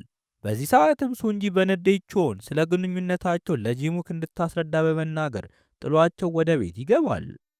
ቾ ጄሙክን ይቅርታ በመጠየቅ ሱንጂን ተከትላ ወደ ክፍሉ ስትገባ ለ3 ሰዓታት ሙሉ እንዳስጠበቀችውና ግንኙነታቸው ሚስጥር እንዲሆን በማድረጓ ቤተሰቦቿን እንኳን የት እንዳለች መጠየቅ እንዳልቻለ በመግለጽ ሲመጣ ከሌላ ወንድ ጋር ስትላፋ ማየቱን አንስቶ ጸባዩን ማስተካከል ካልቻለች ግንኙነታቸው ሊቀጥል እንደማይችል በመናገሩ በንግግሩ የተጎዳችው ቾም የነበረችበትን እንኳን ሳታብራራ በንዴት ወደ ክፍሏ ትገባለች። ቾም ወደ ክፍሏ ከገባች በኋላ የቾ አያትና አክስት ቾ ራሷን አንስታ ስለመውደቋና ሆስፒታል ስለመግባቷ ሱንጂ ሲያወሩ በመስማቱ በንግግሩ ተጸጽቶ ይቅርታ ሊጠይቃት ወደ ቾ ክፍል ሲሄድ የቾን አያትና አክስት በማየቱ ምንም ሳያደርግ ወደ ክፍሉ ይመለሳል። በሚቀጥለው ቀን ጠዋት ቾ ከእንቅልፏ ተነስታ በመስታወት ውስጥ ራሷን በመመልከት በእጇ ምልክት ማበጠሪያውን ስትጠራ ተነስቶ እጇ ላይ በመግባቱ ችሎቷ መመለሱን ተረድታ በደስታ ትጮኻለች። በመቀጠል ቁርስ ተዘጋጅቶ ሁሉም ሰው ለመብላት ሲዘጋጅ ሱንጂ ሊያወራ በመሞከሩ በንዴት ጥላው ትሄድና ተከትሏት ሲወጣ የቾ አክስትና አያት በግራ መጋባት ይመለከቷቸዋል። ሱንጂ ተከትሏት ከሄደ በኋላም ይቅር እንድትለው ምን ማድረግ እንዳለበት ሲጠይቃት እየዘፈነ እንዲደንስ ትጠይቀዋለች። ሱንጂም የቻለውን ያህል ቢሞክርም የሚያውቃቸው 2 ዘፈኖች የሀገሪቱ ብሔራዊ መዝሙርና የወታደሮች መዝሙር ብቻ በመሆኑ ሁኔታውን አሳዛኝ ሆኖ ያገኘችው ቾም አቅፋው እንዲጨነቅ ስላደረገችው ይቅርታ ትጠይቀዋለች። በኋላ ላይ ቾ ወደ ጄሙክ ስትሄድ ምን መልስ ልትሰጠው እንደሚገባ ባታውቅም ጄሙክ ግን ስላለፈው ጊዜ በማንሳት ጠንቋይ እንደሆነችና በእጆቿ ምልክት ስትሰጥ እሱ ላይ ጉዳት የሚያደርሱት ሰዎች በሙሉ ይጎዱ እንደነበር ተናግሮ ሁለቱ ጣፋንታቸው አብሮ መሆን እንደሆነና በወደቀች ሰዓት ለመጀመሪያ ጊዜ እንደሳማት ይነግራታል። በዚህን ሰዓት ቾ ጆሮዎቹ ጄሙክ አጠገብ ስትሆን እንዴት እንደጮሁና እሱ ከሳማት በኋላ ችሎታዋ እንደተመለሰ ትረዳና ወደ የጨለማዋ ጠንቋይ ዘንድ በመሄድ ሁኔታውን አብራርታ እጣ ፈንታዋ ካልሆነ ሰው ጋር ስለምትወደው አብሯ ብትሆን ምን ሊፈጠር እንደሚችል ትጠይቃታለች። ጠንቋያም እጣ ፈንታዋ ካልሆነ ሰው ፍቅር ሲይዛት በጊዜ ሂደት ማንነቷ ሲጋለጥ እንደሚክዷት እጣ ፈንታዋ የሆነ ሰው ግን ማንነቷን ቢያውቅ ራሱ ሁሌም አብሯት እንደሚሆንና እንደሚረዳት ትነግራታለች። ቀጥላም የሰው ልጅ ምን ያህል አደገኛ እንደሆነ በማንሳት ራሷን በፍቅር ከመውደቅ እንድትጠብቅ ታስጠነቅቃታለች። ቾም በሁለት ወንዶች ልቧ ተከፍሎ ከባድ ራስ ምታት እያመማት ወደ ቤቷ ትሄዳለች። በሌላ በኩል የሱንጂ ጸሐፊ የቾውን ቤተሰብ ታሪክ ማጥናቱን ቀጥሎ ስለ ቾው ልጅነት መረጃዎችን ያገኛል። በዚህ መረጃ መሰረት ቾው ወላጆቿ እንደማይታወቁና የሆነ ቀን በድንገት ከቤታቸው የህፃን ልጅ ድምፅ ሲሰማ የአካባቢ ሰዎች ሊያሳድጓት ያመጧት ልጅ አድርገው እንደሚያስቡ፣ በልጅነቷም ብዙ የምግብ መብያዎችን ስለምትሸከም አያቷና አክስቷ ከሩቅ ገጠር እንደመጡ አድርጎ ያሰበ ሰው ድርጊቱን እንዲያቆሙ ካልሆነ ግን በልጆች የመብት ሕግ እንደሚቀጡ ቢያብራራላቸውም ቾው ግን ከልጅነቷ ጀምሮ ልታግዛቸው ስለምትፈልግ እሺ አትላቸውም ነበር። የሃይስኩል ተማሪ እያለችም ቾው ከትምህርት ቤት ስትመለስ አንዲት ተማሪ በሌሎች ተማሪዎች ጥቃት ሲደርስባት ተመልክታ ጥቃቱን በማስቆም ችሎታዋን ተጠቅማ አጥቂዎችን በመጉዳት ሁሉም ተማሪ ስለሚፈራት ሁሌም ከትምህርት ቤት ወደ ትምህርት ቤት ትቀያየር እንደነበር፣ ልዩ መሆኗን ያወቁ ሰዎች ደግሞ የፍቅር ጥያቄ ለማቅረብ ቤቷ ድረስ ይመጡ እንደነበር፣ ቾውም በመጨረሻ ሁሉም ነገር ሰልችቷት ትምህርቷን ከሃይስኩል በላይ አለመግፋቷን ቤተሰቦቿን ከሰው ሊጠብቋት ስለሚሞክሩ ምንም አይነት ጓደኛ ሳይኖራት ነበር ያደገችው። ሱንጂም ይህንን ሲያስብ ልጅነቷ ምን ያህል ከባድና በብቸኝነት የተሞላ እንደነበር በማሰብ የሐዘኔታ ስሜት ይሰማዋል። ማታ ላይም ወደ ቤት ሲገባ በር ላይ ስትጠብቀው ያገኛትና ሌሎቹ አለመኖራቸውን ተመልክቶ ያቅፋታል። ቾው አስተቃቀፉ ይማርካትም፣ ነገር ግን እጣ ፈንታዋ ለመሆኑን ስታስታውስ ራሷን ከቅፎ አላቃ ወደ ክፍሏ በመሄድ ምን ማድረግ እንዳለባት በማሰብ ስትወዛገብ እንዴት እንደ ሳማትና እንዳቀፋት አስታውሳ ፊቷ በእፍረት ቀልቶ አልጋዋ ላይ ትገላበጣለች። ሱንጂ ቾውን ተከትሎ ወደ ክፍሏ ሲገባ የፊቷን መቅላት በማየት ከቀናት በፊት ራሷን ስታ መውደቋን አስታውሶ እረፍት ሳታደርግ ስራ በመጀመሯ ያመማት መስሎ ስለተሰማው ደጋግማ ደህና እንደሆነች ብትነግረውም በጭንቀት ያቅፋታል። በዚህ ሰዓትም የቾው አክስት ዕቃ ፍለጋ ወደ ቾው ክፍል ስትመጣ ሱንጂ በፍጥነት ይደበቅና ቾው አክስቷ ስለ ሱንጂ ልታወራ ብትሞክርም በፍጥነት ወሬውን አስቀይሳ እንድትተኛ ገፋፍታ ትልካታለች። በሚቀጥለው ቀን ጠዋት ሱንጂ አንድ ዶክተርና ነርስ ጠርቶ የቾውን ጤንነት እንዲመረምሩ ሲያደርግ ዶክተሩ ቾው ጤናማ መሆኗን በመግለጽ በተቃራኒ መታከም ያለበት እሱ እንደሆነና ፍቅር በተባለ በሽታ እንደተያዘ ሲናገር ቾው ስትስቅበት ይህንን ሁኔታ አክስትየው ታይና ቾውን ለብቻዋ ከወሰደቻት በኋላ ምን እያደረጉ እንደሆነ በመጠየቅ እጣ ፈንታዋ ስለሆነ ሚስጥራቸውን ለአያትየው አሳልፋ እንደማትሰጥና ቾውም እድለኛ እንደሆነች ምክንያቱም ደግሞ ከሰው ልጅ ጋር በፍቅር መውደቅ ከባድ አደጋ እንዳለው በመግለጽ ሱንጂ ዕጣ ፈንታዋ ባይሆንም የማስታወስ ችሎታውን አጥፍታ ወደ ሩቅ አገር እንደምትልከው ትነግራታለች። ከዚህ በኋላ ቾው ወደ ሱንጂ ክፍል በመሄድ ከኋላው ልታቅፎ ስትሞክር በድንጋጤ ከገፈተራት በኋላ ከኋላው ለሚመጡ ነገሮች ስሜታዊ እንደሆነ በማስረዳት ይቅርታ ሲጠይቃት አልጋው ላይ እንዳለፈው ጊዜ ስለሷ የሚያወራ ማስረጃ አይታ አንስታ ስታነበው ጥናቱ ቾው ለሱ እንደምትመጥነውና እንደማትመጥነው ለማረጋገጥ በትምህርቷና በገበያ ዙሪያ የተሰራ መሆኑን አይታ የማብራራት እድል ሳትሰጠው በንዴት ጥላው ትሄዳለች። በሌላ በኩል ጄሚክ ጠንቋያኗ ከንፈሯ ብሎ መጽሐፍ በመጻፉ የቾው ቤተሰቦች ወደ ቤታቸው ሲጋብዙት ሱንጂን ተከትሏቸው በምግብ ጠረጴዛው ላይ ይቀመጥና ጄሚክ ስለ መጽሐፉ ሲያብራራ ቾውም መርሳት ስላቃት የጻፈው መጽሐፍ መሆኑን ሲናገር አያትየው በመልሱ መደሰታቸውን ያየ ሱንጂ የሚያወራው ነገር ተራ ወሬ እንደሆነ ሲናገር ጄሚክ ግን ቾው የምርም ጠንቋይ እንደሆነች በመግለጽ የፍቅር ስሜት እንዳለውና ስሜቱንም እንደገለጸላት መልስ እስከምትሰጠውም እየጠበቃት እንደሆነ ይነግራቸዋል። ይህ ንግግሩም የቾውን ቤተሰቦች ሲያስደነግጥ ሱንጂን ደግሞ ቾውን በመገረም እንዲያፈጥባት በማድረጉ ቾው በንዴት ጄሚክን አፉ እንዲዘጋ ከነገረችው በኋላ የፍቅር ጓደኛ እንደማያስፈልጋትና በፍቅር ጉዳይ ተስፋ እንደቆረጠች ምክንያቱም ደግሞ ያመነችው ሰው ከጀርባዋ ጥናት ሲያደርግባት እንደነበር በመናገር ሁሉንም ጥላ ተነስታ ትሄዳለች። በዚህ ንግግር አያቷ ሲደሰቱ ጄሚክና ሱንጂ ደግሞ ተፋጠው ይቀራሉ። ማታ ላይ ሱንጂ በሚቀጥለው ቀን በጠዋት ለስራ ጉዳይ ወደ ሌላ ቦታ እንደሚሄድና ለአያት እንደሚፈልግ የሚገልጽ መልእክት ለቾው ቢልክላትም ባለመመለሷ በሩን ከፍቶ ወደሷ ሊሄድ ሲል በሩ ላይ ያገኛትና ውጪ ሄዶ ለማውራት በማሰብ ተያይዘው ይወጣሉ። ቾውም የቤተሰቦቿን ታሪክ ለምን ከጀርባዋ እንደሚያጠና እውነቱን እንዲነግራት ስትጠይቀው ሱንጂ በልጅነቱ ለ3 ቀናት ያህል ተጠልፎ እንደነበርና የት እንደነበር እንደማያስታውስ ያተረፈው ሰው ለ25 ዓመታት ያህል በሆስፒታል ኮማ ውስጥ ተኝቶ እንደሚገኝና የዝናብ ልብስ ለብሶ ቢላ የያዘ ሰው አይቶ እንደነበር ጣሪያውም የእነሱን ቤት ስለሚመስል ቤቱን እንደገዛው በዝርዝር ይነግራታል። ቀጥሎም ሲታለፍ ስሙ ያለበትን የቤዝቦል መጫወቻ ይዞ እንደነበርና በመጽሐፍት መደርደሪያው ላይ እሱን ሲፈልግ እንደነበር ሲያስረዳት ቾው ሱንጂ በልጅነቱ በደረሰበት አደጋ ምክንያት ፍርሃቱን ለመደበቅ ኮስታራ እንደሆነና በጣም የሚያሳዝን ዕድሜውን በሙሉ በጭንቀት የኖረ ሰው መሆኑን በመረዳት ልቧ ተሰብሮ ስታቅፈው ሱንጂም ጥብቅ አድርጎ ይስማታል።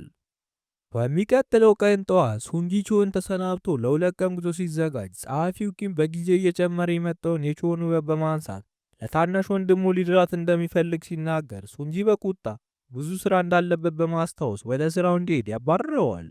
የቾ ቤተሰቦች የሱንጂን 2 ቀን በቤት ውስጥ አለመኖር ተመልክተው አጋጣሚውን በመጠቀም ታዋቂውን ምግባቸውን ለማዘጋጀት በሩ እንዳይከፈት በማጂክ ቆላልፎ ስራ ሲጀምሩ ስብሰባው በቶሎ ያለቀው ሱንጂ ቾ ስለናፈቀችውና ሰርፕራይዝ ሊያደርጋት ስለፈለገ ስጦታ ገዝቶላት ቀድሞ ወደ ቤቱ ተመልሶ ቢመጣም በሩ አልከፈት ስላለው በጀርባ በር ዞሮ በመግባት ወደ ፎቁ ሊወጣ ሲል ከኩሽና የሚወጣ ብርሃን አይቶ ወደ ኩሽና ሲራመድ ድምፅ የሰሙት የቾ ቤተሰቦች በጊዜ ማጂኩን አጠፋፍተው ይጠብቁታል። ቾን ሱንጂን ይዛ ወደ ክፍሉ በመሄድ ሳይናገር በመምጣቱ አምርራ ስትቆጣው ስለናፈቀችው ሊያስደስታት ፈልጎ እንደሆነና ይህን ያህል እንደማያስቆጣ ሲነግራት ቾ ለ50 ዓመታት ሌሎች ሰዎች የምግብ አሰራር ዘዴያቸውን ለመስረት ጥረት ሲያደርጉና በስልካቸው ለመቅረጽ እንደሚሞክሩ ትነግረዋለች። በዚህ ሰዓትም ስጦታ እንዳመጣላት ስትረዳም የጥፋተኝነት ስሜት ሲሰማትና ሱንጂን ከጀርባው ታቅፈዋለች።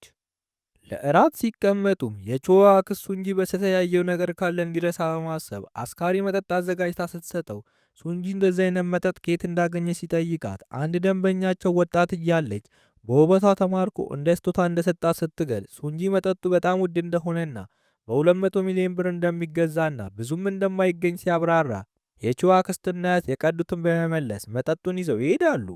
እነሱ ሲወጡም ሱንጂና ቾ መሳሳም በመጀመራቸው አክስትየው ተመልሳ በመምጣት ስርዓታቸውን እንዲይዙ ስትናገር ሁለቱም ከድርጊታቸው ይቆጠባሉ። በሚቀጥለው ቀን ጠዋት ምግብ ቤቱ በሰው ተጨናንቆ እያለ አንድ ቦታ የጠፋበት የሚመስል ሽማግሌ ሰው ወደ ውስጥ ገብቶ ሾርባ ሲገዛ የቾ አክስት አይታው በድንጋጤ እጆቿ ላይ የያዘችውን ምግብ ትጥልና ወደ ጓሮ ወጥታ ታለቅሳለች። ሰውየውም ተከትሏት ወጥቶ ምን እንደሆነ ሲጠይቃት ሰው ጠፍቷት እንደሆነ ስትነግረው ምንም ሳይናገር ተሰናብቷት ይሄዳል። አክስትዬ የዛን ቀን የምትወደው ምግብ ተሰርቶላት እንኳን ለመብላት ፈቃደኛ ሳትሆን ታሪኳን እያለቀሰች መናገር ትጀምራለች። ሰውየው በፍቅር የንሆለለችለት ፍቅረኛዋ የነበረ ሰው ሲሆን ወጣት በነበረችበት ሰዓት በጣም ቆንጆ በመሆኗ ብዙ የልዑል ዘሮችና ባለሀብቶች እንዲሁም ታዋቂ ሰዎች የፍቅር ጥያቄ ሲያቀርቡላት ፈቃደኛ ሳትሆን እንደማይሆናትና ሴት አወል እንደሆነ እያወቀች እንኳን አብራው እንደሆነችና ጣፋጭ ጊዜ ማሳልፈው በመጨረሻ ማንነቷን ስታሳየው ፈርቶ ጥሏት እንደጠፋና ልቧ እንደሰበረው ትነግራቸዋለች። በሚቀጥለው ቀንም በጣም ስላዘነች ብቻዋን ጊዜ ማሳለፍ እንደምትፈልግ የሚገልጽ የስንብት ደብዳቤ ጽፋ ወጥታ ስትሄድ ደብዳቤውን ያነበቡት አያትየውም ብቻዋን ሆና የሚያጋጥማትን አደጋ በማሰብ ምግብ ቤቱን ለቾ አደራ በመስጠት ተከትለዋት ይሄዳሉ። ሱንጂ ከቾ ጋር ብቻቸው መሆናቸውን ቢወደውም በድንገት ጄሚክ መጥቶ ምግብ ቤት ውስጥ እንዲሰራ በአያትየው የመታዘዙ ሱንጂም እጅ ላለመስጠት ሽርጡን ለብሶ ማስተናገድ ይጀምራል። በሱንጂ ትዕዛዝ መሰረት ጸሐፊው ኪም ምግብ እንዲያመላልስ የታዘዘ ቢሆንም አድርሶ ከተመለሰ በኋላ ፀሐዩ ከ40 ሴንቲግሬድ በላይ በመሆኑ ማድረስ እንደማይችል እያለከለከች ሲናገር ቾ የሚጠጣውን ውሃ ሰጥተው እሷ እንደምታደርስ ብትናገርም ሁለቱ ወንዶች ለማድረስ ፈቃደኛ በመሆናቸው ከፍተኛ ጭቅጭቅ ይፈጠርና በመጨረሻም ቾ ሁለቱንም አሸክማ በተለያየ አቅጣጫ እንዲሄዱ ታደርጋቸዋለች። ማታ ላይ ሁሉም ሰው ከአድካሚ የሥራ ቀን ውሎ አረፍ ብሎ ራት ሲበላ ኪም ጄሚክ ስለሚጽፈው የጠንቋይ መጽሐፍ በማንሳት ታሪኩ ስለምን እንደሆነ ይጠይቀዋል። ጄሚክም ታሪኩ አንድ የወንድ ገጸ ባህሪ እውነተኛ ፍቅሩ ጠንቋይ መሆኗን ሲረዳ የሚፈጠር ታሪክ እንደሆነ ሲያብራራለት ቾ ታሪኩን በማብሰልሰል ሱንጂ ምን ሊያስብ እንደሚችል መገመት ትጀምራለች። በኋላ ላይም የብቻ ጊዜ እንዲያሳልፉ ኪምና ጄሚክን ሸኝተው ሲመለሱ ቾ ስለ መጽሐፉ ምን እንደሚያስብ ትጠይቀዋለች። ሱንጂም ድምፁን ከፍ አድርጎ በመሳቅ ውሸት የሆነና የልጅ ታሪክ እንደሆነ ሲነግራት በመርሱ የተናደደችው ቾ ያለ ምክንያት እየጮች ስትቆጣው ጥፋቱ ያልገባውና የብቸኝነት ጊዜ እንዲያሳልፉ የፈለገው ሱንጂ በሁኔታው ግራ ይጋባል። ወደ ቤት ሲገቡን ጄሚክ ተመልሶ መጥቶ ሱንጂ ቾ ምንም እንዳያደርጋት ለመጠበቅ አብሯቸው እንደሚያድር ይናገራል። በሱንጂ የተናደደችው ቾ ምንም መልስ ሳትሰጥ የመኝታ ክፍሏን በር ከፍታ በመግባት ትዘጋባቸዋለች። ሱንጂን ታጥቦ ወደ ክፍሉ ሲገባ ጄሚክን አልጋው ላይ ተኝቶ ሲመለከት ይናደድና ሁለቱ ሰዎች በብርድ ልብስ መጣላት ይጀምራሉ። ቆይቶን ጄሚክ የሱንጂ እጆች ላይ እንቅልፍ ሲወስደው ሁኔታው ምቾት የነሳው ሱንጂ ተነስቶ ወደ ሳሎን ሲሄድ ቾን ተቀምጣ ያያትና የፍቅር ወሬ አወራር ባለመቻል ይቅርታ ጠይቋት ጠንቋይ ብትሆን እንኳን ምንም ግድ እንደማይሰጠው ሁሌም አብሯት እንደሚሆንና ጥሏት እንደማይሄድ ሲገልጽላት ቾ ይቅርታውን ተቀብላ እጆቹን ተደግፋ እንቅልፏን ትተኛለች። ጄሚዩክም ከእንቅልፉ ነቅቶ ወሬያቸውን ከሰማ በኋላ ምንም ባይናገር እንኳን በልቡ ሐዘን ይሰማዋል። በሚቀጥለው ቀን የቾ አክስት የቀድሞ ፍቅሯን ማስታወሻ ፍለጋ ወደ ቤቱ ስትሄድ እጅግ በጣም የሚወዳትን ሚስቱን ሲመግብ አይታው ስታዝን የቾ አያት ትደርስባትና ወደ ቤት ትመልሳታለች። የቾ አክስትም የቾ አያት የማስታወስ ችሎታዋን ስላላጠፋችባት አመስግና ምንም እንኳን አብረው ባይዘልቁም በአንድ ወቅት አፍቅራ በመኖሯ ደስተኛ መሆኗን ትናገራለች። በሌላ በኩል ቾ ሱንጂን ወደ ስራ እንዲሄድ ስትሸኘው ለእሷ ብሎ የፍቅር ቃላት እየተለማመደ የነበረው ሱንጂ ለስራ በሄደበት ሰዓት የገዛላትን የአንገት ሐብል ስጦታ ይሰጣትና ተሰናብቷት ይሄዳል። ቾም ሐብሉን ስታደርግ አንገቷ ላይ ያለው ምልክት በደንብ ማብራት ይጀምራል። በኋላ ላይም ሁለቱ ተያይዘው ወደ ሲኒማ ቤት ከሄዱ በኋላ ህዝብ በተሰበሰበበት ሲሳሳሙ በአጋጣሚ በቦታው ሆኖ ያያቸው ኪም መሳሳማቸውን እንዲያቆሙ ያደርጋቸዋል። ሲወጡም እርስ በርስ በመመሳሰጣቸው ምክንያት የማይሰራ ሊፍት ውስጥ ገብተው ሲጓዙ ሊፍቱ ይንቀጠቀጥና ሁለቱ ተቃቅፈው ቾ በድንጋጤ በእጆቿ ምልክት ስትሰጥ ሊፍቱ መስራቱን ይጀምራል። ይህን ሁኔታ ሱንጂ በመመልከቱ ወደ ቤት ሲገቡ ቾ ሚስጥሯ እንዳወቀባት በማሰብ ስትንቆራጠጥ ሱንጂን በፊኛዋ ከዚህ ቀደም የተፈጠሩትን ነገሮች አስቦ ቾ ጠንቋይ እንደሆነች ስትነግረው የጠጣችው መጠጥ እያስቃዣት እንደሆነ የገመተውን ሲያስታውስ የቾ አያት የወሩን የቤት ኪራይ ለመክፈል ትመጣና ብሩን ልትሰጠው ስትል ደረቱ ላይ ጠባሳ ተመልክታ የምን እንደሆነ ትጠይቀዋለች። ሱንጂን በፍጥነት ደረቱን ሸፍኖ ጉዳዩን ሲያስቀይስ አያትየው የሆነ ነገር እንደሚያስብ ሰው ስተክዝና ወጥታ ትሄዳለች። በሚቀጥለው ቀን ሱንጂ ወደ ሆስፒታል ሄዶ ጤናው ላይ ምንም ችግር እንደሌለ ጠባሳውም እስካሁን ድረስ በምን እንደተከሰተ እንደማይታወቅና የቢላዋም እንዳልሆነ ምናልባት ሳይንሱ ያልደረሰበት ነገር ተፈጥሮ ሊሆን እንደሚችል ይነገረዋል። በሌላ በኩል የቾ እና የሱንጂን ግንኙነት የተረዳው ኪም ሱንጂ ግንኙነቱ ማቆም እንዳለበትና ቾ ለስራው አደጋ እንደምትሆን ገልጾ ካልሆነ ግን እናቱ ከደረሰችባቸው ቾ ላይ ችግር ሊፈጠር እንደሚችል ሲያብራራ ሱንጂ ምናልባት ቾ ዝም ብላ ሰው ልትሆን እንደምትችልና አጋጣሚዎች ተደራርበው ሌሎች ተማሪዎች እንዲፈሯት በዚያም ትምህርቴን ለመቀየር ተገዳ ቢሆንስ ብሎ ያስባል። በሌላ በኩል ቾ በመኝቷ ቤቷ ውስጥ ተኝታ ከሱንጂ ጋር ያሳለፈቻቸውን ጊዜ እያሰበች ስትገላበት የወንበሩ እግር ከሱንጂ ቤዝቦል ኳስ መጫወቻ እንደተሰራ አይታ እስካሁን ሲፈልገ የነበረው ነገር መሆኑን በመረዳት ቤተሰቦቿን በቀስታ በጠንቋይነት ታሪካቸው ሰው ጎድተው ወይም ሕፃን ልጅን በቢላ አስተቃይተው እንደሚያውቁ ትጠይቃቸዋለች። የቾ አያትም ማንም ለህይወታቸው አስጊ ከሆነባቸው ተገቢውን እርምጃ ከመውሰድ ወደ ኋላ እንደማይሉ ስትመልስ ቾ በጣም መጨነቅ ትጀምራለች። ወደ ክፍሏ ሄዳም ኳሱን በመነካካት ሱንጂ ላይ ለደረሰው አደጋ የቤተሰቦቿ እጅ ካለበት ምን እንደምታደርገው በማሰብ ስትጨነቅ በድንገት ሱንጂ ወደ ክፍሏ በመምጣቱ ኳሱን ወዲያውኑ ትደብቀዋለች። ምን እንደደበቀች ያላየው ሱንጂም በምን እንደተናደደች ሲጠይቃት ቾ ክፍሏ ውስጥ ባለው ወንበር መሆኑን ተናግራ በማስቀየስ ወደ ውጭ እንዲወጡ ስትጎተጉተው ሱንጂ በድንገት ያቅፋትና እንደሚያፈቅራት ይነግራታል። ቾም ልቧ በጭንቀት ቢሞላም ሱንጂን አቅፋ ስትጠመጠም ይህንን ንግግራቸውን አያቷ ተደብቀው ይሰማሉ። ከዚያ በኋላም የጨለማዋ ጠንቋይ ወደ ሱንጂ በመምጣት ቾ የሰጠቻት ሐብል መጥፎ ዕድል የሚያመጣ መሆኑን ስትናገር ቾ እናቷ እንደማታውቃትና የእናቷ ብቸኛ ማስታወሻ እንደሆነ ትነግራታለች። የጨለማዋ ጠንቋይም ቀጥላ ቾ ዕጣ ፈንታዋ ካልሆነ ሰው ጋር በፍቅር መውደቋ አንዱ ምልክት እንደሆነ ስትናገር በአጋጣሚ የሰማችው የቾ አክስት ጠንቋዩን አብርራ ታስወጣታለች።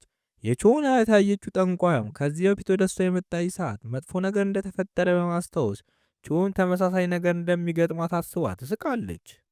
የቾ አያትና አክስትም ሱንጂ ቾ ዕጣ ፈንታ እንዳልሆነ በመረዳታቸው ቾን በጊዜ ሁሉን ነገር እንድታቆም ሲነግሯት ቾ ግን የእሷ ዕጣ ፈንታ እሷ የወደደችውና ያመነችበት ሰው መሆኑን በመግለጽ ማንነቷን ቢያውቅም አሳልፎ እንደማይሰጣት ትሟገታቸዋለች። እነሱም እሷ ካላደረገችው ራሳቸው እንደሚያደርጉት ሲያስጠነቅቋት ሱንጂ መጣና ሰላምታ ይሰጣቸዋል። ነገር ግን ሁለቱም ፊት ስለነሱት በሁኔታው አፍሮ ሲገባ ቾ ተከትለው በመግባት ስለ ግንኙነታቸው ስላወቁ እንደሆነ ስትነግረው በዚህ ልክ ለምን ጣሉኝ? አብረን ብንሆን ምን ችግር አለው? በማለት ይጨናነቃል።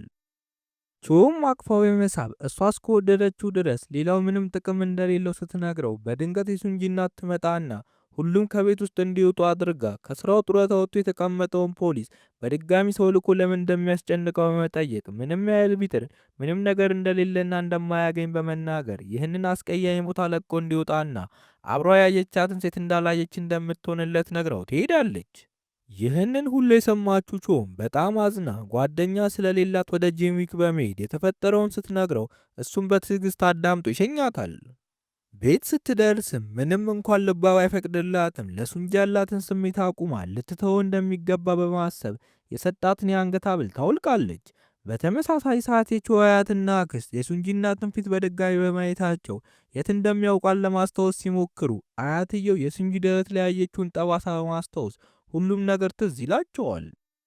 በሌላ በኩል ቾ ሱንጂን ከቤት ውጭ አብረው ወክ እንዲያደርጉ ጠይቀው የአንገት ሐብሉን ከሰጠችው በኋላ ስለ እሷ ማወቅ ያለበትን ነገር ካወቀ በኋላ ፍላጎቱ ካለው ራሱ መልሶ እንዲያደርግላት በመናገር በእጆቿ ምልክት ስትሰጥ የከተማ መብራቶች ይለዋወጡና በዙሪያቸው ያሉ ሰዎች በሙሉ ባሉበት እንዲቆሙ ታደርጋለች።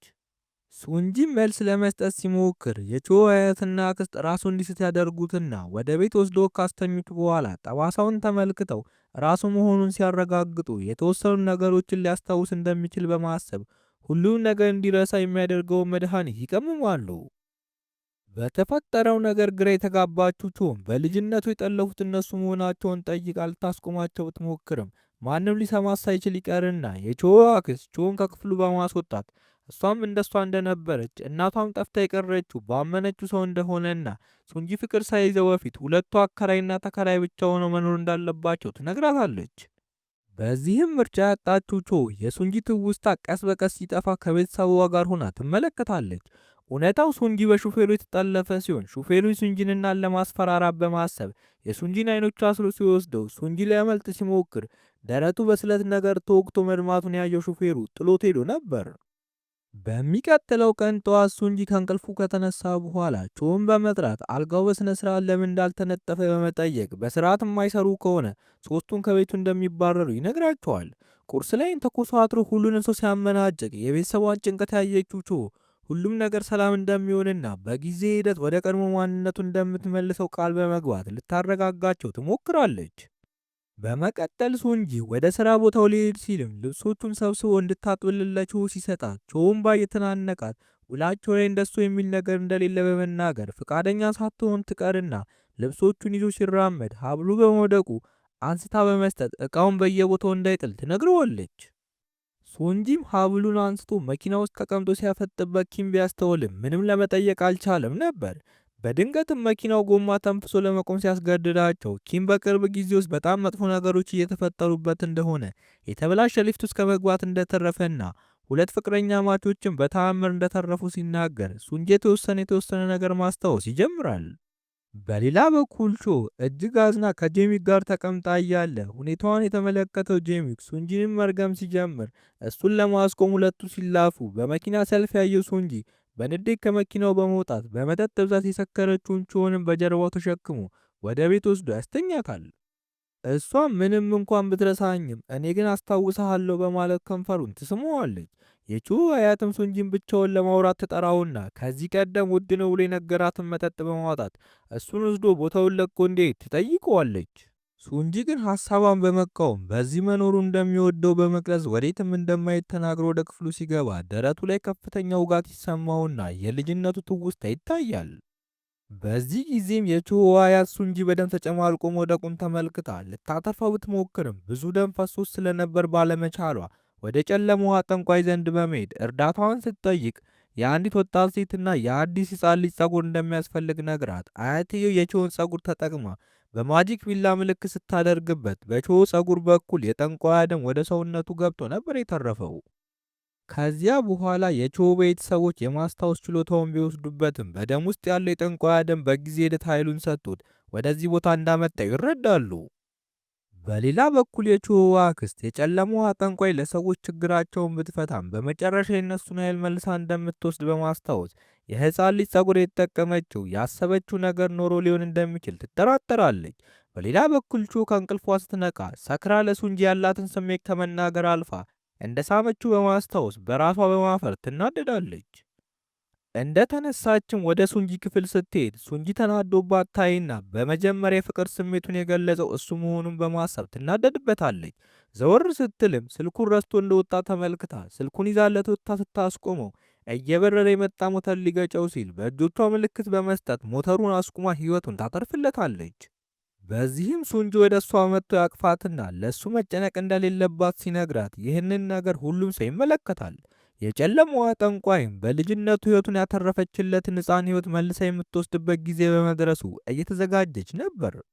በሌላ በኩል የሱንጂን አስተቃቀፍ የተመለከቱት የቾ ቤተሰቦች ሱንጂ የማስታወስ ችሎታው ሙሉ በሙሉ እንዳልጠፋ ሲነጋገሩ፣ ቾም ቤተሰቦቿ የሱንጂን ሕይወት እንዳተረፉ የእሱን ሕይወት ለማትረፍ ብለውም ሁሉንም አቅማቸውን በመጠቀማቸው አቅማቸው መድከሙንና በዚህም ምክንያት ሾርባቸው ጣዕም በመቀየሩ ለአንድ ቀን ምግብ ቤታቸው ተዘግቶ እንደነበር ስትረዳ ስሜታዊ የሆነ አያቷን በማቀፍ የምትወደውን ሰው ሕይወት ስላተረፉላት በማመስገን ከዚህ በኋላ ፍቅር በሚባለው ነገር ተስፋ እንደቆረጠችና ራሷን ከሰው አርቃ እንደምትጠብቅና እንደማታስጨንቃቸው ቃል ትገባላቸዋለች።